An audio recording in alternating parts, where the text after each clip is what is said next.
atau buka handphone kita. Kita akan mendengarkan firman Tuhan yang diambil dari 2 Korintus 4 ayat 8 dan 9. 2 Korintus 4 ayat 8 dan 9. Ini ada 2 ayat. Saya punya kerinduan kita baca bersama-sama. Ada amin? Yuk, kalau kita dapat, kita baca bersama-sama. 2 Korintus 4 ayat 8 sampai 9. 3, 2, 1. Dalam segala hal kami ditindas, namun tidak terjepit. Kami habis akal, namun tidak putus asa. Kami dianiaya, namun tidak ditinggalkan sendirian. Kami dihempaskan, namun tidak binasa. Supaya kita dapat dikit ya, saya ulang sekali lagi ya. Dalam segala hal kami ditindas, namun tidak terjepit. Kami habis akal, namun tidak putus asa. Kami dianiaya, namun tidak ditinggalkan sendirian. Kami dihempaskan, namun tidak binasa. Tema kita saat ini, saudaraku yang kekasih dalam nama Yesus, anak-anak Tuhan, pelayan-pelayan Tuhan, hamba-hamba Tuhan, tema kita saat ini adalah menjadi pribadi yang unggul. Menjadi pribadi yang unggul. Kita ketahui bahwa ayat ini adalah ungkapan Rasul Paulus untuk jemaat di Korintus. Kita sedikit belajar tentang Saulus yang menjadi Paulus. Setelah dia menjadi Paulus, apa yang dia perbuat? Luar biasa. Dia bekerja, dia melakukan sesuatu, dan segala sesuatunya hanya untuk mempermuliakan nama Tuhan. Haleluya. Kita harus menjadi pribadi yang unggul. Supaya kita menjadi orang Kristen yang kuat dan berkemenangan, maka kita harus menjadi pribadi yang unggul. Yang artinya berbeda dengan pribadi-pribadi yang lain. Yang gampang putus asa, yang gampang kecewa, termasuk pribadi yang gampang tinggalkan Tuhan dan lainnya dan sebagainya dan seterusnya. Kadang-kadang kita jujur, hal-hal yang kecil dibesar-besarkan. Hal yang besar itu menjadi bom waktu bagi kita. Padahal persoalan itu nggak perlu dibesar-besarkan. Kenapa? Karena kita anak Tuhan. Terlebih mahasiswa-mahasiswi yang saya banggakan, sekarang saat ini persiapan dirimu untuk diutus ke lapangan, diutus ke medan pelayanan, diutus ke dunia yang nyata.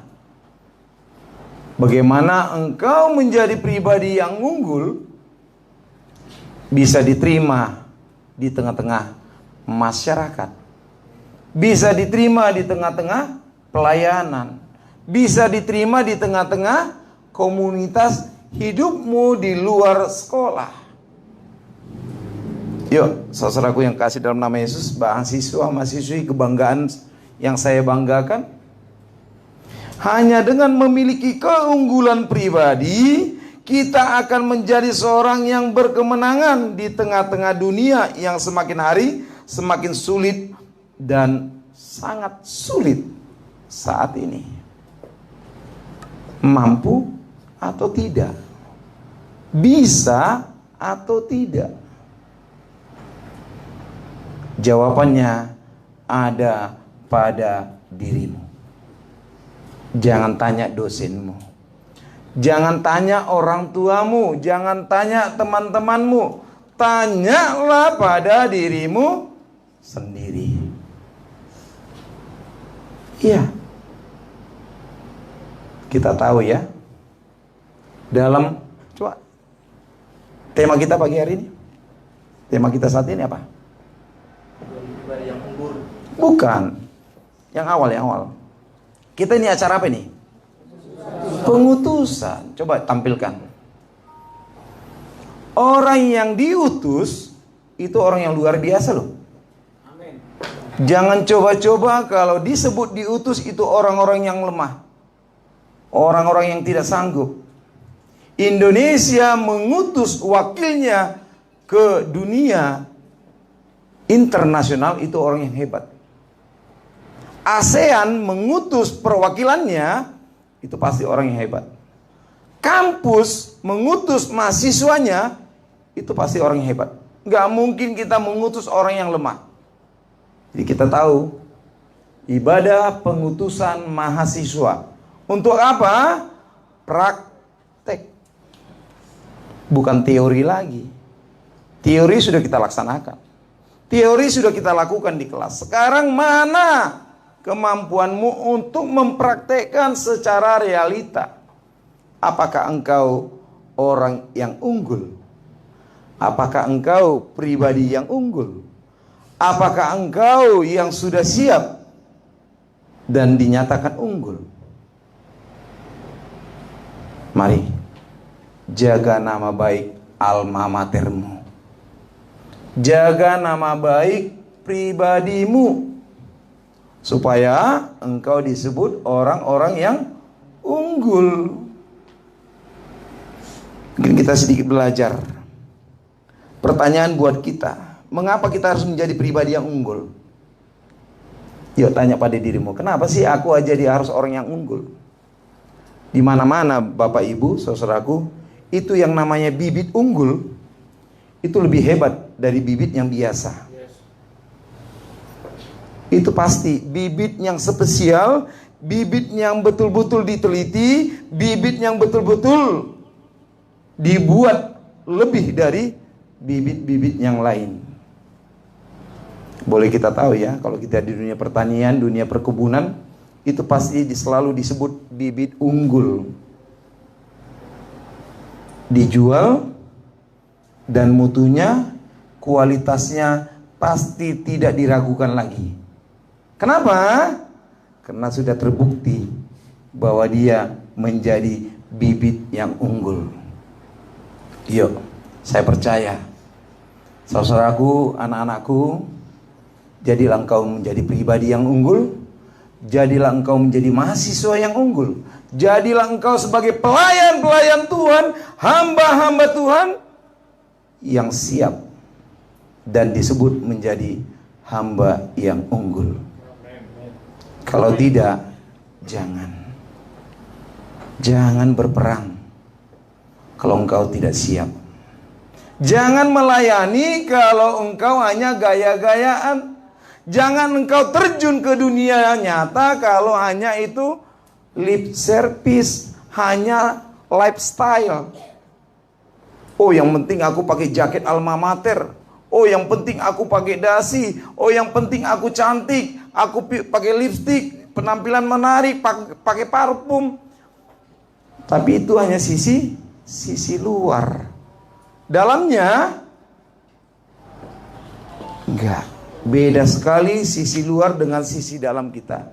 Berarti kita belum disebut bibit unggul, anak-anak Tuhan yang unggul, pribadi yang unggul. Perjalanan iman kita mengatakan bahwa dalam segala hal kami ditindas. Itu kata ayat tadi ya. Kami dianiaya dan kami dihempas. Bayangkan, jangankan ditindas, diomongin dikit aja udah sakit hati. Nggak disalam udah ngambek, ditegur dikit udah nangis, terlambat masak udah ngambek, dosennya terlambat udah macam-macam. Kekurangan orang lain selalu dan selalu kita kritik. Tapi kekurangan kita tutupin. Yuk mari. Apakah kita sudah unggul atau tidak? Anak-anakku, kebanggaan kami sebagai dosenmu, mahasiswa-mahasiswi, kebanggaan kami, mari jadilah pribadimu yang unggul, siap diterpa, siap ditindas, siap dianiaya, siap dihempas. Mungkin kalau saudaraku ya, anak-anakku rajin baca surat-surat Rasul Paulus, kamu ngerti siapa Rasul Paulus yang sebenarnya. Kau tahu pribadinya, engkau tahu kesedihannya, engkau tahu penderitaannya, engkau tahu beban pikirannya, engkau tahu kerinduannya. Dan dia selalu membanggakan, Yesus, my life. Yesus adalah kehidupanku. Yesus adalah guruku. Yesus adalah panutanku. Yesus adalah pribadiku. Yuk, mahasiswa, mahasiswi yang akan kita lepas dan kita utus ke dunia praktek. Praktek yang nyata. Ada 3 poin yang perlu kita pelajari saat ini. Kenapa kita dituntut atau diminta menjadi pribadi yang unggul? Yang pertama, kita harus tidak mudah tawar hati. Yuk, saya rasa kalau yang sudah diutus itu sudah dewasa. Dewasa jasmani, dewasa rohani. Mana intelektualmu sebagai generasi pemuda? Mana logikamu? Mana integritasmu? Mana pribadimu? Kalau engkau masih makan yang lembek-lembek, makan bubur, mungkin kami sebagai dosen, kami sebagai pimpinan takut untuk melepaskan kalian ke dunia praktek. Tetapi kami bangga, kami yakin kalian harus mampu untuk ikut dalam terjun ke dunia nyata, ke dunia realita, ke dunia yang fakta. Pasti engkau banyak menghadapi masalah. Pasti engkau banyak menghadapi tantangan. Pasti engkau menghadapi banyak problema. Dan itu adalah tugasmu. Dan itu adalah tanggung jawabmu. Dan itu adalah bebanmu. Pikul itu. Kita harus tidak mudah tawar hati. Amin. Boleh bantu saya 2 Korintus 4 ayat 1. Yang mau praktek, tolong bantu saya. Kita harus tidak mudah tawar hati. 2 Korintus 4 ayat 1. 2 Korintus 4 ayat 1. Yes. Oleh kemurahan Allah kami telah menerima pelayanan ini. Karena itu kami tidak tawar hati. Amin. Kami tidak tawar hati. Roti tawar enak. Saya juga paling suka makan roti tawar. Roti yang tawar, tidak ada gula, tidak ada garam, tidak ada keju, tidak ada susu. Dia roti yang tawar. Tetapi tawar hati itu tidak enak. Betul. Dalamnya lautan boleh diukur. Tingginya langit atau jaraknya tanah ke penerbangan pesawat pasti ditanya nanti di pesawat. Ketinggian pesawat 30.000 kaki dari permukaan laut. Diukur. Tapi dalamnya hatimu tak seorang pun yang tahu. Haleluya. Jangan sampai engkau tawar hati. Hati-hati gunakan hatimu. Hati-hati. Jangan sampai engkau hancur gara-gara tawar hati. Untuk seorang yang unggul adalah orang yang tidak pernah menyerah. Jadi orang yang tawar itu orang yang kecut, orang yang penakut, orang yang tidak punya kemampuan, itu ya orang yang tawar hati. Tapi kalau orang yang pemberani, orang yang kebal, Orang yang kuat, ya diomonginlah, ditegur, ya tegur, ya itu harus siap untuk ditegur. Jangankan kalian yang masih muda-muda, kami aja yang sudah terjun dalam dunia pelayanan, banyak yang menegur kami. Dan kami siap untuk memperbaiki diri. Jangan kira kita menegur kalian karena kami nggak pernah ditegur. Justru kami duluan yang ditegur, sehingga kami mengerti dan kami berani menegur kalian sebagai calon pemimpin. Jangan katakan engkau pemimpin kalau tidak pernah dipimpin. Yuk, belajar. Jangan sampai tawar hati. Khusus buat anak-anak muda, khusus untuk mahasiswa-mahasiswi yang mau kita utus. Jangan pernah berkata saya tidak bisa atau saya tidak mampu sebelum Roh Kudus bersama kita. Apa yang kita kerjakan pasti berhasil. Minta dukungan Roh Kudus. Minta undang Roh Kudus. Aku nggak mampu, Tuhan. Aku nggak kuat. Tapi aku pasti kuat. Pasti mampu karena ada Tuhan, ada Roh Kudus. Jangan nanti baru praktek 1 minggu, kami sudah ditelepon dari tempat prakteknya kalian. Kenapa? Karena kalian tidak mampu. Kalian tidak kuat. Kalian tidak siap. Gimana mau jadi orang hebat? Jujur, orang yang hebat pasti dia kuat. Kuat dalam terpaan badai. Semua itu pasti kuat. Saya sedikit suka membaca autobiografi orang-orang yang hebat dan orang-orang yang kuat, yang membuat mereka sukses dan tidak mudah tawar hati, tidak mudah untuk menyerah dalam segala hal. Jangan lihat hebatnya seorang yang sekarang. Kita katakan siapa yang hebat sekarang? Ya, yang punya Trans 7. Ya, yang punya Khairul Tanjung ya. Ya, yang hebat sekarang. Jangan lihat sekarangnya. Lihat dulu siapa dia. Dia adalah anak singkong. Kalau baca buku autobiografinya, yang punya Trans 7, Transmart,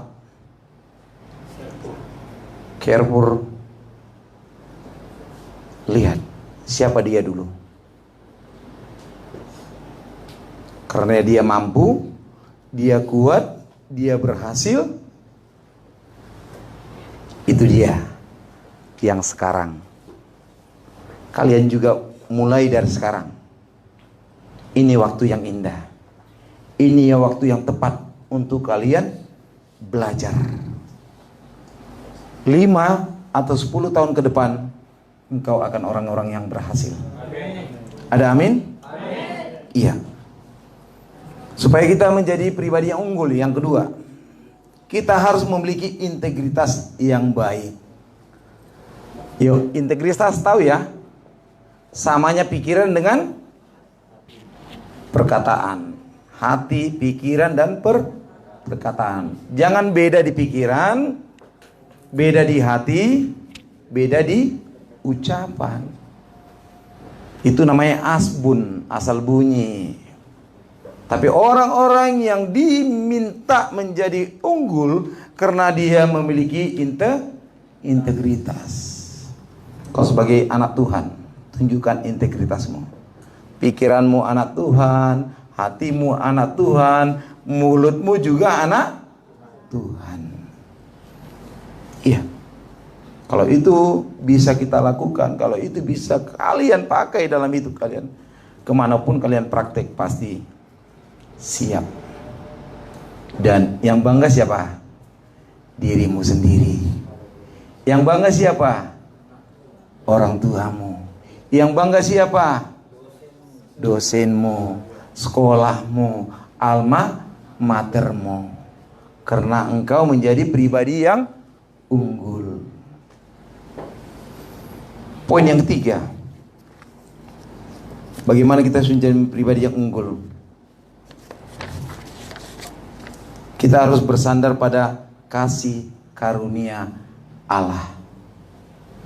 Kita harus bersandar pada kasih karunia Allah, bukan bersandar pada kekuatanmu, bukan bersandar pada isi rekeningmu, bukan bersandar pada ototmu, bukan bersandar pada kepandaianmu, kekayaanmu, kecantikanmu, kegantenganmu. Tidak. Bersandarlah engkau pada kasih karunia Allah. Terima kasih Yesus, aku boleh praktek. Terima kasih Tuhan Yesus, aku bisa menjadi kakak tingkat. Terima kasih Tuhan, aku lagi nulis skripsi. Terima kasih Tuhan, aku bentar lagi wisuda. Itu semua karena kasih karunia Allah. Rasul Paulus juga melakukan sesuatu dan bertindak sesuatu, berpikir sesuatu, melakukan sesuatu, itu semua karena kasih karunia Allah. Yuk belajarlah.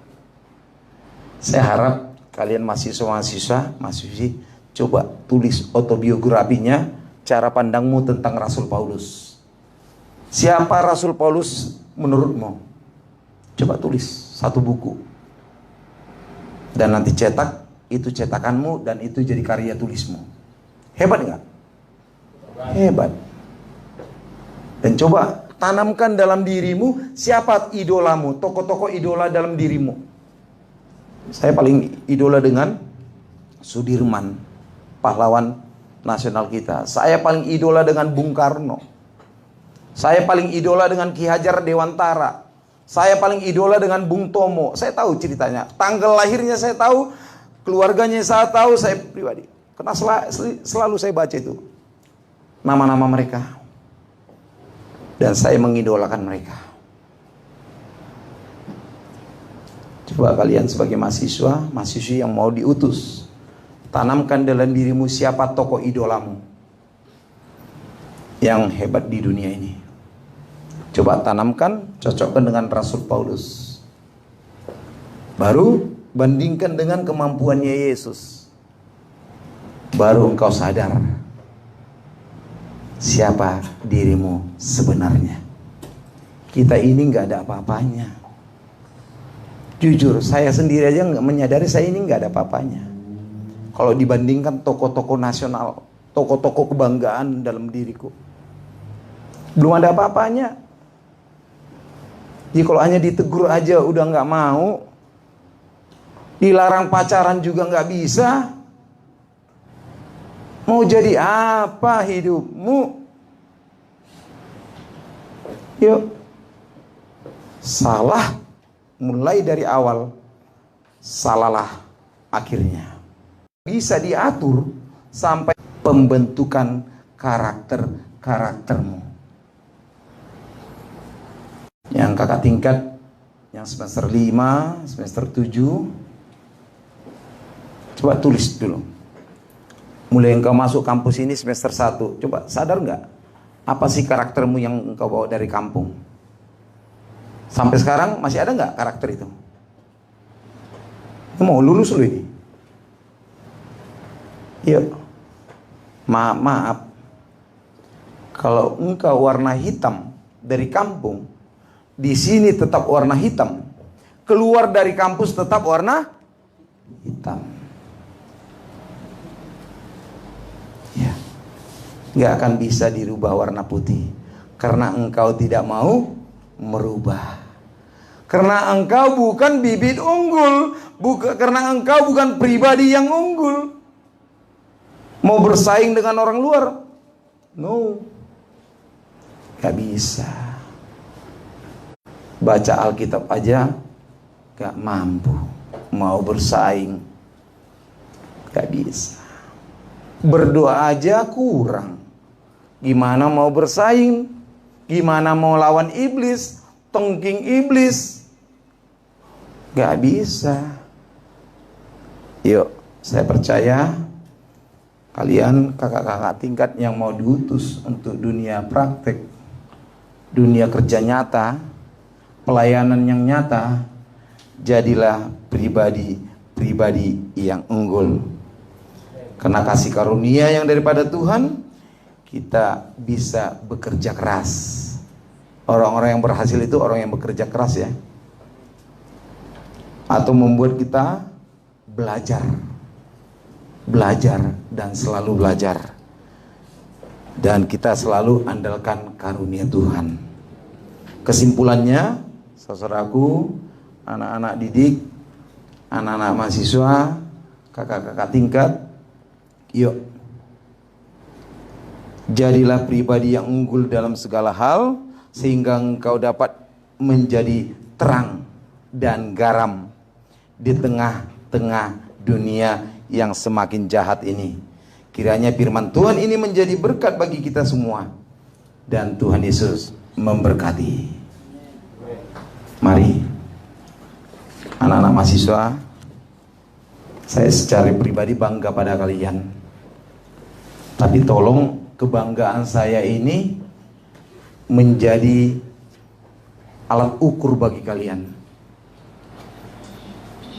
Saya secara pribadi bangga pada kalian. Tapi kalau kalian dunia praktek nanti tidak menjaga kebanggaan dosen-dosen, tidak menjaga kebanggaan pimpinan-pimpinan di sini, betapa malunya kami, betapa sedihnya kami, betapa mirisnya hati kami, karena kalian tidak siap dalam pelayanan.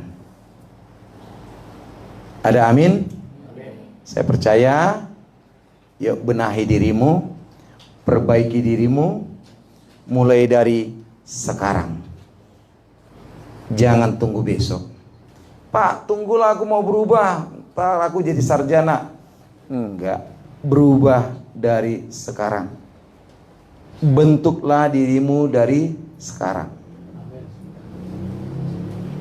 Dan engkau menjadi kebanggaan orang tuamu. Engkau menjadi kebanggaan keluargamu. Jadi ingat ya, janji ya. Ada yang praktik 2 bulan. Jangan sampai Pak Demi, Pak Purba, Pak Stumiang, saya dapat telepon dari gembalamu di sana. Kalau dijemput, siapa yang mau jemput? Orang gagal. Kalau berhasil, wah, senang kita mau jemput. Saya suruh Pak Stumiang jemput. Jemput dengan apa? Jemput dan sambut dengan tari-tarian. Kalau bagus. Tapi kalau kita utus hanya bawa nama jelek, Pak, gimana sih mahasiswanya? Bangunnya aja jam 8. Aduh, di kampus bisa bangun jam 4. Masa tempat pelayanan bangunnya jam 8? Kenapa? Karena main internet sampai pagi. Iya kan? Chatting-chattingan, kan bebas nih lagi praktek ini. Facebook sampai pagi, WhatsApp sampai pagi, waduh, semua. Aplikasi-aplikasi yang lain dibukain semua. Kayak ayam lepas dari kandangnya. Jangan ya. Jangan. Jangan engkau menjadi liar di luar. Justru engkau jadi contoh. Itu untuk yang teologi ya. Karena yang untuk guru, tunjukkan engkau menjadi guru yang baik. Belajar dan belajar. Bertanya pada mentormu. Belajar pada seniormu, guru-guru yang lain. Gimana sih menjadi guru yang baik? Penampilan yang baik, perkataan yang baik, tugas-tugasnya dengan baik, waktunya yang baik, semua yang baik. Jangan sampai nanti saya, Pak Dimi, Pak Purba, dan pimpinan di sini ditelepon sama kepala sekolahnya. Mulai hari ini Pak, sampai seterusnya kami tidak akan terima mahasiswa STT Tribakti untuk praktek di sekolah kami. Kenapa? Anak kami Pak dihajar Pak, sampai pecah-pecah bibirnya Pak. Anak saya dipukul pak, benjol kepalanya. Jujur loh, sekarang ini ada hukum, ada undang-undang. Jangan coba-coba colek anak orang lain. Jangan coba-coba. Engkau guru, bapak guru, ibu guru, ya, walaupun itu anak nakal, doakan atau laporkan ke guru yang lain supaya engkau jangan kejebak. Engkau pukul itu anak orang, habis. Engkau akan dilaporkan ke kantor polisi. Dan nama sekolah kita jelek sampai selama-lamanya.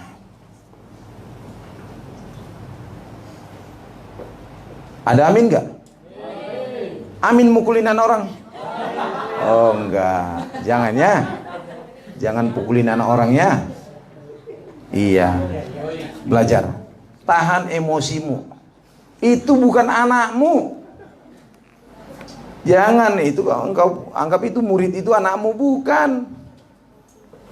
Nikah juga belum, gimana mau punya anak? Ya jangan ya, bapak guru, ibu guru, kalau engkau nanti praktek di dunia pendidikan, di sekolah, PAUD, TK, SD, SMP, yuk sadari dirimu. Engkau praktek itu hanya cari ilmu. Ada nggak ada PK, jangan pikirkan. Ya, Pak, kami pulang aja lah. Kenapa? Nggak ada PK-nya. Ampun dah. Yang mau jadi guru mau cari PK? Enggak kan? Jangan ya. Pendeta-pendeta juga ya, teologi-teologi ya. Kalaupun nggak dikasih PK sama gembalanya, jangan ngambek. Ya, cari ilmunya supaya engkau menjadi pribadi yang unggul. Yuk, mari.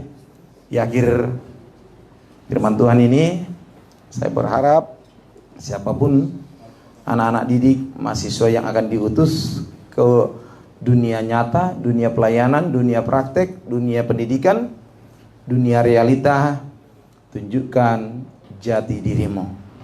Engkau anak Tuhan. Engkau harus memiliki integritas dan engkau mengandalkan karunia Allah dalam hidupmu. Tuhan Yesus memberkati kita berdua.